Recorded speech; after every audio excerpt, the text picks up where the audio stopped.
కార్డుదారులకు good news. ఏపీలో ration కార్డుదారులకు పౌర సరఫరాల శాఖ మంత్రి నాదెండ్ల మనోహర్ గుడ్ న్యూస్ తెలిపారు.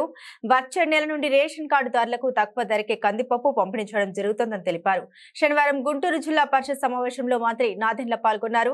అభివృద్ధి పనుల గురించి అధికారులతో చర్చించారు. అనంతరం ఆయన మీడియాతో మాట్లాడుతూ రేషన్ పంపిణీలో వైసీపీ ప్రభుత్వం అనేక అక్రమాలకు పాల్పడిందని ఆరోపించారు. పేదలకు అందాల్సిన రేషన్ బియ్యాన్ని వైసీపీ పెద్దలు దారి మళ్లించి కోట్లాది రూపాయల అక్రమాలు చేశారని విమర్శించారు. పేదలకు అందాల్సిన రేషన్ లో అవినీతి అక్రమాలకు పాల్పడితే కఠిన చర్యలు తీసుకుంటామని ఆయన హెచ్చరించారు. వచ్చే నెల నుండి బియ్యంతో పాటుగా నిత్యావసర వస్తువుల్ని రేషన్ కార్డులకు పంపిణీ చేస్తామని తెలిపారు.